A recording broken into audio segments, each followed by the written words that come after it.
Hello, everyone, and welcome to Coffee and Conversation with me, Kathy Jackson. Hope you guys have your cup of Joe. I have mine.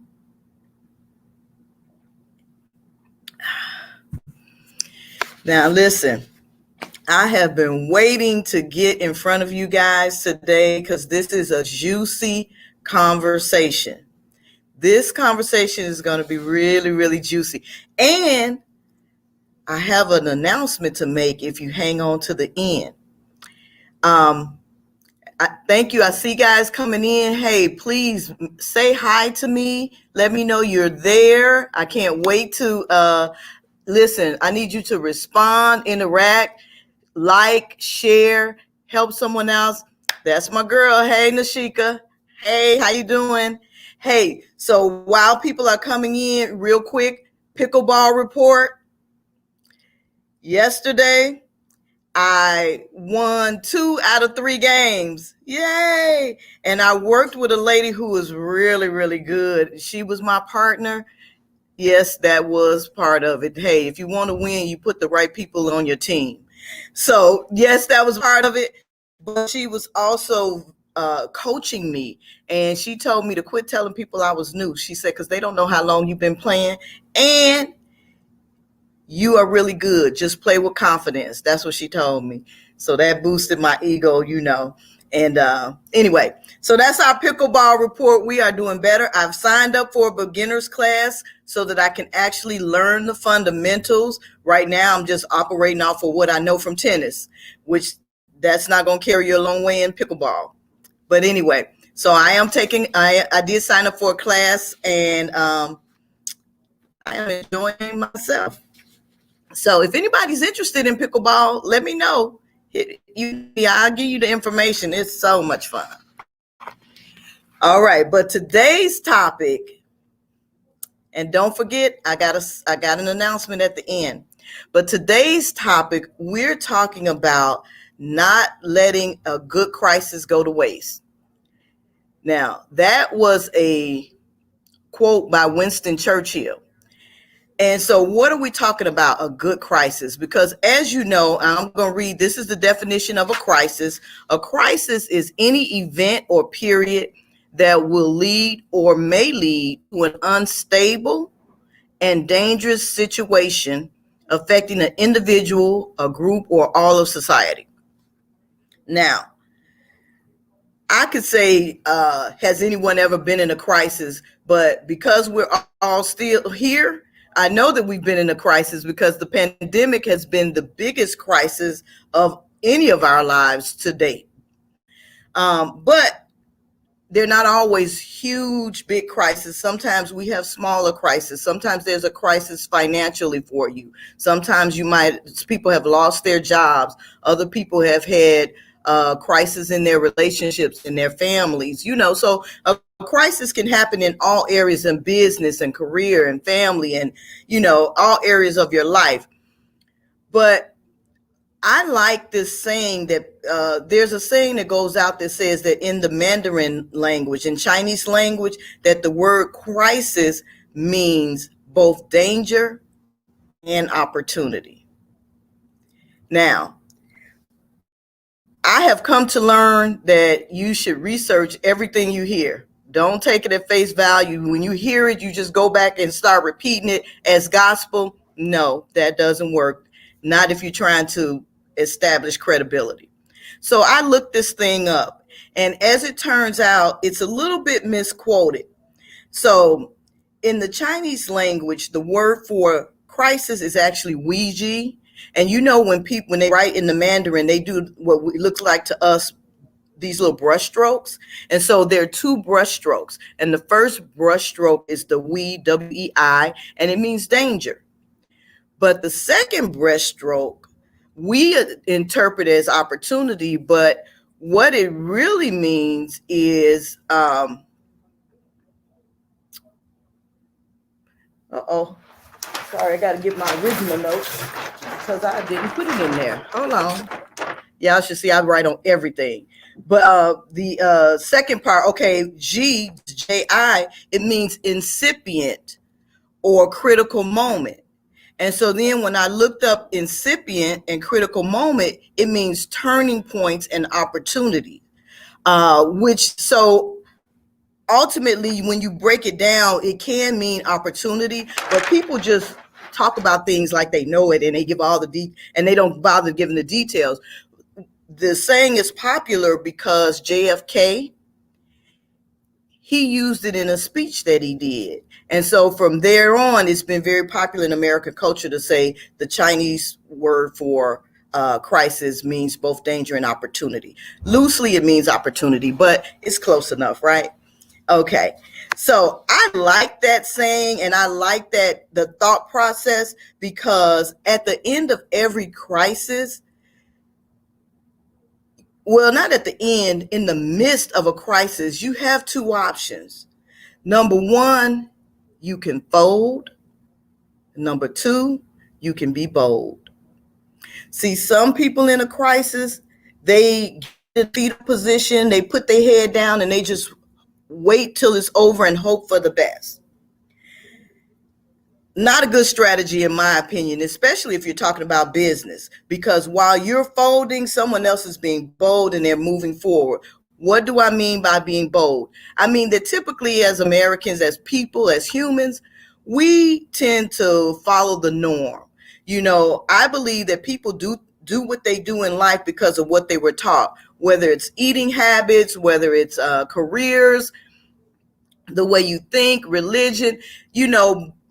Most of us have formed an opinion based on the norms of our culture, of our family, of our friends, of how we grew up.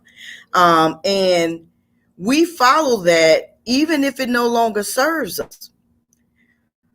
But when a crisis comes, a crisis gives you an opportunity to break out of the box. That's what I mean by being bold. As a matter of fact, if you continue the status quo in a crisis, chances are you're going to be one of those who folds, one of those businesses that doesn't make it, one of those people that can't move on in life because you were crushed by an incident that you had no control over. But when people start thinking outside the box, and a lot of people who normally wouldn't do that, they would follow the rules, but in a crisis, you better do something different if you want to survive. But even more than that, you can more than survive, you can strive. Like, have you ever been in a crisis and found that when you came out on the other side, life was more productive? So that's a question. If you've been there, something happened to you thought was terrible, and then all of a sudden, once you get through it, while you're going through it, it's painful. But once you get to the other side, you can see the purpose in that pain, and you find that you're in a better place. If that's ever happened to you, just type yes in the feed. I just want to know you there. I want to know I'm not alone in this.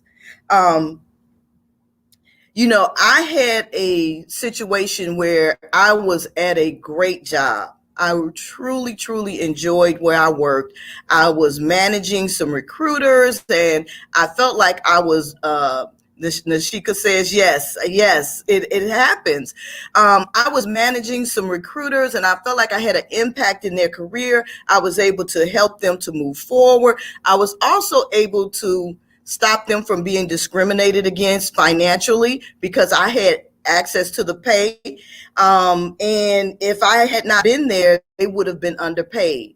So, I was making six figures, which at that time, that was my goal in life, was just to make six figures, because I didn't know anyone who was doing it, or I had never done it before. And so I thought that was like it. So I'm in this great job where I feel like I'm making an impact, where I'm making all the money at the time that I thought I needed to make. Life couldn't get any better. And you know what happened? A crisis. Out of the clear blue, with no signs, with nothing that I'd done wrong, I was terminated from that job. All because someone else felt that I shouldn't be there, and they made a campaign of it. And without any fanfare, without any notice, job gone. Now, I was a single parent. I had a son in private school. I had to pay all my bills. I'm responsible for that. I didn't have a second income. Let me tell y'all, that was a crisis, right? It not only was a crisis for me financial, I wasn't even as concerned about the financial part of it, more so the psychological part, because at that time, I had finally made it to where I thought, I should be. And I felt like they were paying me well.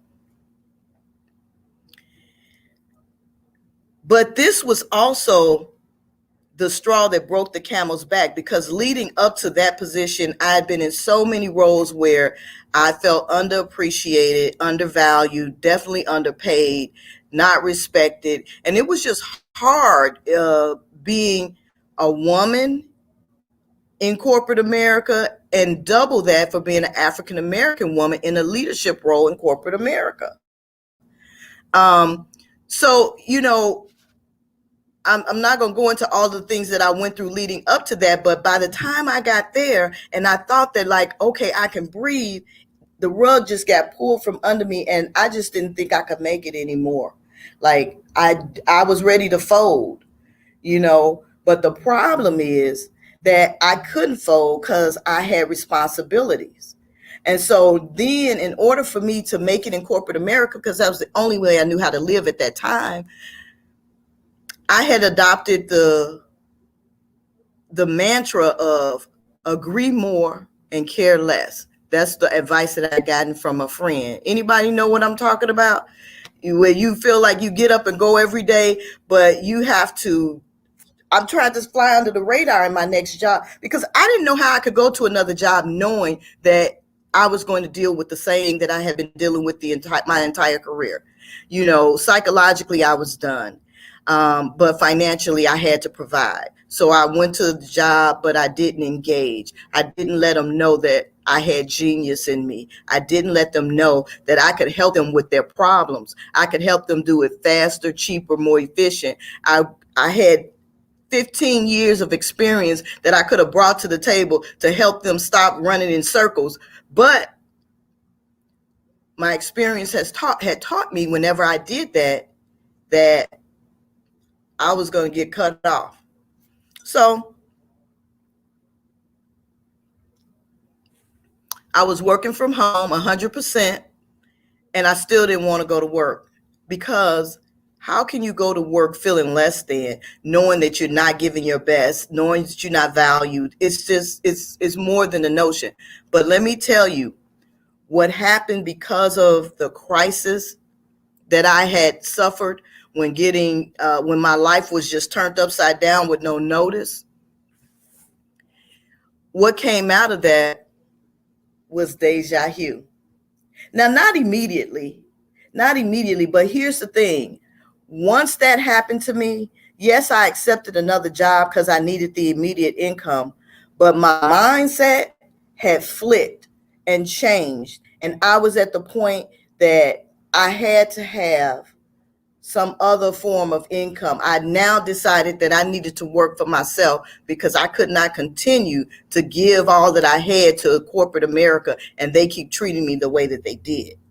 And so I didn't know what I was going to do. I didn't think I had any gifts, any special gifts, or any special calling. I just know that I had to find a way to support myself that wasn't dependent on somebody else having control over my fate. And so, for those of you who've listened to me, you know that I hosted a paint party for my birthday, and that's when the whole concept was first introduced to me. And literally in that first party, deja vu was born in my mind. Not all the details, not even the name, just the fact that I knew that I could make this business run. Even though I wasn't an artist, even though it's funny, it's a paint and sip studio, and I didn't know how to paint, and I don't sip other than my little coffee. But how did I decide to do that? It's because of the crisis that I had suffered through. it made my mindset decide that something had to change, that I had had enough. And so that crisis didn't go to waste because it was the catalyst that set me up to be in business for myself, right? So let's talk about this pandemic, because if I didn't touch you on the job, I'm not going to go into relationships and that kind of thing, because that's not my area of expertise. But you know, the crisis, just think about crisis in your life, things that you didn't know, that you didn't feel like you could get through, the loss of a loved one that you just thought was the end of it. And then think about the blessings that you were able to pull from it. I'm not saying that it's fun or that it's a good thing, but you can pull from it and grow from it. So I just want you to think about that. And if you can't think about any of personally, let's talk about this pandemic, because I know you're going through that, right? Hopefully, prayerfully, we're getting to the other side, but we really don't know at this point.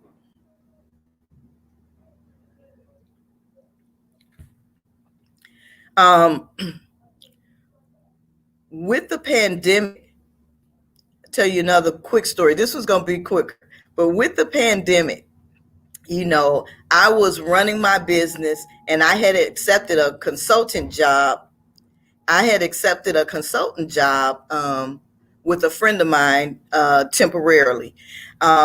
It started as a 3-month contract and it ended up being a year. But when the pandemic hit in March of 2020, I was let go of the consulting job because they were all going home, and obviously they weren't hiring, so they didn't need a recruiter. And my business was closed because we had to shelter in place. All non-essential businesses had to close their doors. So my income from 2 different sources came to an immediate halt in March of 2020.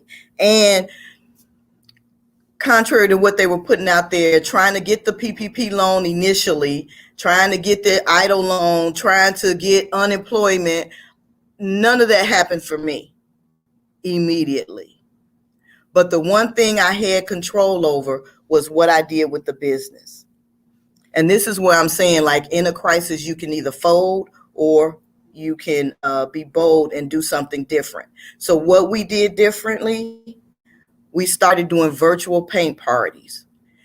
I started packaging up kits. Like, guys, my house looked like a warehouse where I had boxes and paints and brushes, and I'm packaging and I'm posting and I'm driving to the post office on a regular basis and sending it out and then getting on Zoom calls and painting. And so I had to think outside the box. And that's what I'm saying to you. You've got to think outside the box. You start doing it on a regular basis, but in a crisis, especially, if I had just sat back and waited for things to get better, we would not be having this conversation today. Guys, the only way that I could move forward was to do something different. And so because of the crisis of the pandemic that we've all suffered, I now have a new, totally different addition to our business. So now we're back in the studio, but we still do virtual parties. And a lot of corporate organizations have been booking us for to do their parties because they're still working from home.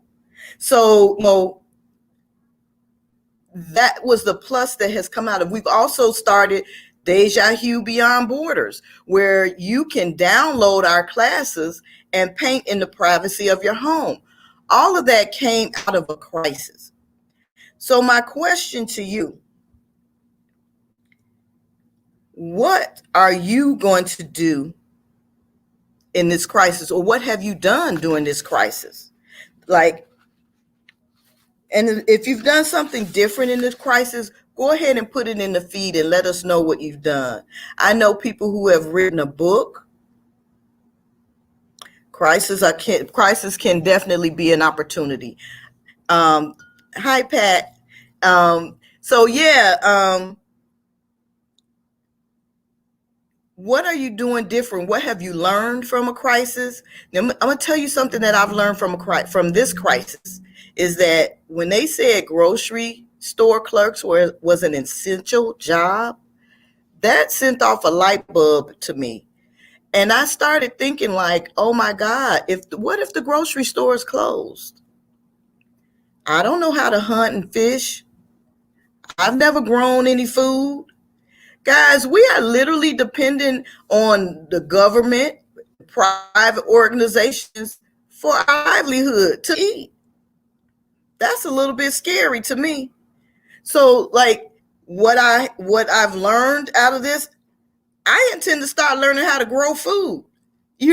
How to grow me some fruits and vegetables because we truly are dependent on these organizations to feed us unless you know how to hunt, fish, or grow your own food. Something to think about. But I really want to ask you guys, like, how are you doing, really? I was looking up crisis and I was looking up how to deal with it. And I came across this. It said 2 questions you can ask people going through a crisis. And one of them is, how are you doing, really? And it's important to say really because we say ask people how they doing all the time and people just say fine and keep going. That's not the truth. Let me see what Pat say. Went grain free and have mastered some of the cooking techniques, growing my own greens in my kitchen. Yes, that is how you take advantage of a crisis. You learn something new. And guys, we have gone digital with this, with technology. You can take any kind of course, any kind of class. You can do them for free on YouTube. You can pay people who are experts. And guys, I do recommend both. Yes, get some stuff free on YouTube. But when you have these experts who have not only learned how to do a certain skill, but they have basically come through a crisis and come out victorious on the other side. And so they are bringing you not only the nuts and bolts, but they're bringing you that deep experience that you can only get from someone who has been through it. So I think that it's worth paying somebody to get that knowledge to help you move forward if in something that you want to grow in.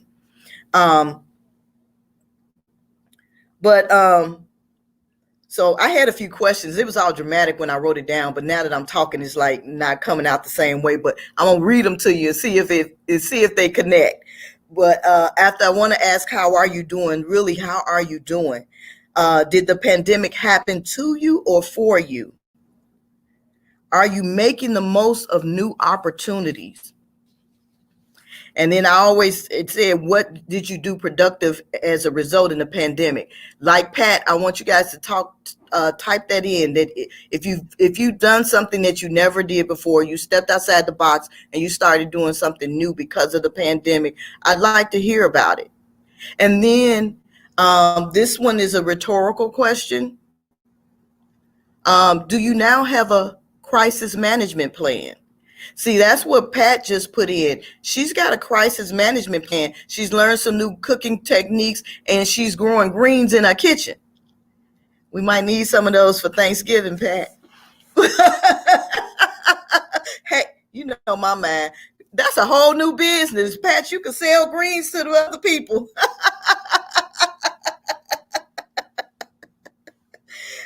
See, that's where I'm at. Always the entrepreneur. So, and then how will you survive the next crisis? What are you doing differently so that you can be bold and not fold? Are you saving money? Are you reading more books in the area that you want to grow in? Are you learning a new skill like growing vegetables? I mean, guys, I haven't started that yet, but it's on my to-do list. Like, I'm going to start researching how to do this because it's frightening to know that literally we think we're independent, but we are literally dependent on private organizations to get groceries in our houses. Here's another thing you might want to do. Make sure that you have the contacts written down for your family and friends who you need to be in contact with outside of the technology, because what if the internet goes down?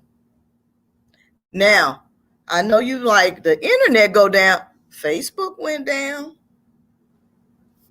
by accident, or it was, I don't know. But Facebook goes down again. Guys, we need to be prepared for this. How are you going to connect with people if your phone goes down, if the cell phones go down? Because we don't know anybody's number now. You might want to get an old-fashioned phone book and just record. Patsy, I still have an old-fashioned phone book. My mama had one. I tease her about it, but I need to get on it. I actually have some things written down in the Excel spreadsheet. But what if all the electricity go down? We are kind of spoiled, and we think that life is always going to be this easy. But we need to be prepared. Have a crisis management plan. Saving money. So anyway,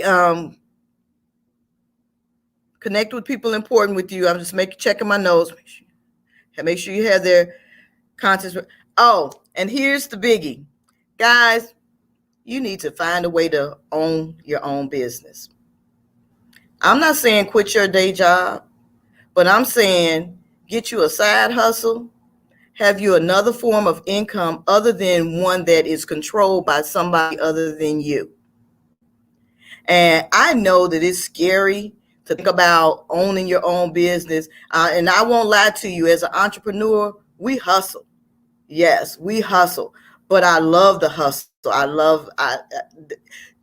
Again, that's kind of that whole crisis and what comes on the other side. As an entrepreneur, you're solving someone's problem.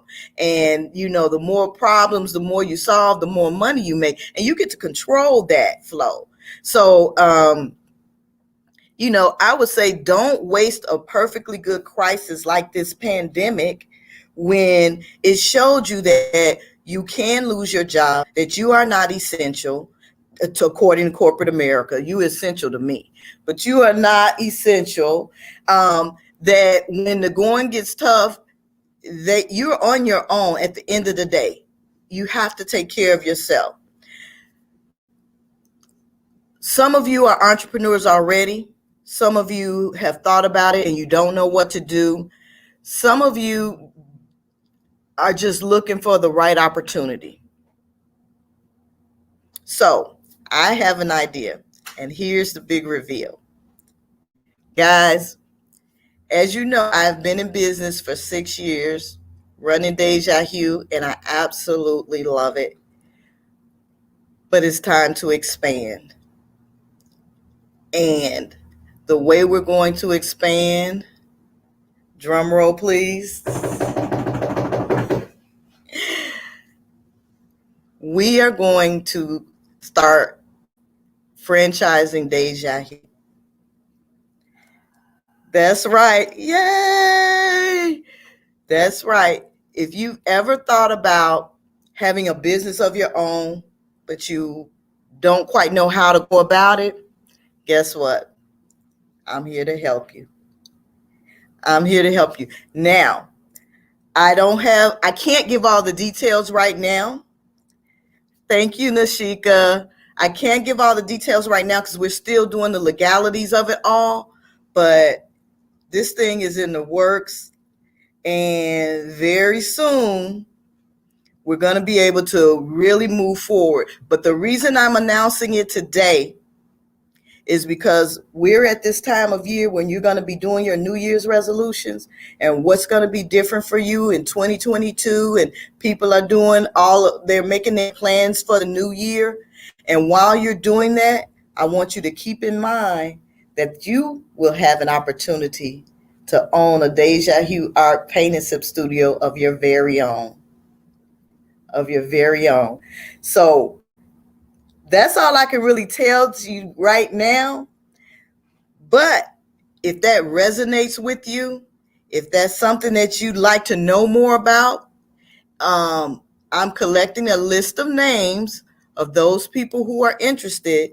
And then as soon as we hit the go button, I will give you a call and let you know all the details so that you can make an informed decision and we can move forward. Now, for those of you who are saying, I know what automatically you're thinking you might want it, but I'm not an artist. Neither was I. You don't have to be an artist. I don't have money. Neither did I. But when you really want to do something, we can figure that thing out. I know you can. I know you can because we did it during the pandemic. We can put a whole lot of reasons up why it won't work, but you don't even need a whole lot. All you need is one. The minute you decide that it won't work, it won't. So you don't need 10. Just figure out one if you don't want to do it. But if it's something that you think you could do or want to do, and let me tell you, it's the greatest business in the world to me. It's not just painting and sipping. I literally impact people by helping them to get more confident in doing something that they've never done before. I had forgotten about that until I did a voice of the customer, and the young lady, you might have seen her talking about, she did the lips, and she said, I'm not leaving here the same person that I was. And that really resonated and hit me because that's what happened to me in that very first paint party that I went to. I didn't know how to draw and paint, and my painting, it wasn't great, but it didn't suck, right? And prior to that, I sucked. And so it changed me. It changed me in terms of I knew I had found a business, but it also changed me in the confidence that I can step into something I'd never done before and not suck. And now I actually do pretty darn good. So, you know, I appreciate that young lady reminding me that she was not leaving my studio the same person she was when she came in. And we can do that for our family, our friends, for strangers, because when people come in here, they are fearful because they've never done it. But when they leave, and that's why they always holding up their pictures and they're so proud, because it builds your confidence. And for 2 to 3 hours, you are stress free because you can, while you're focusing on your painting, you can't think about all the problems of the world. So you are literally stress free. You are creating, and we were created to create. And now I'm going to share that opportunity with you, and you can share it with other people while you make a great living. That is the best of all worlds. So that's it for me today. I appreciate you guys coming in. Oh, I'm going to put my phone number in the feed, 773-609-1869. And if maybe you're not interested, but you know somebody who might be, feel free to pass my information. That number's wrong. 73 space 609 1869. Typing too fast. And you know somebody who might be, or someone who's looking for a business. You don't have to be an artist, or you can be an artist. Doesn't matter. What we need is somebody who's looking to do something special, to make an impact. And the cool thing is that we get to work together and make this thing grow together. So that being said, I hope you guys have a wealth building Wednesday, and I will see you guys soon. Bye-bye.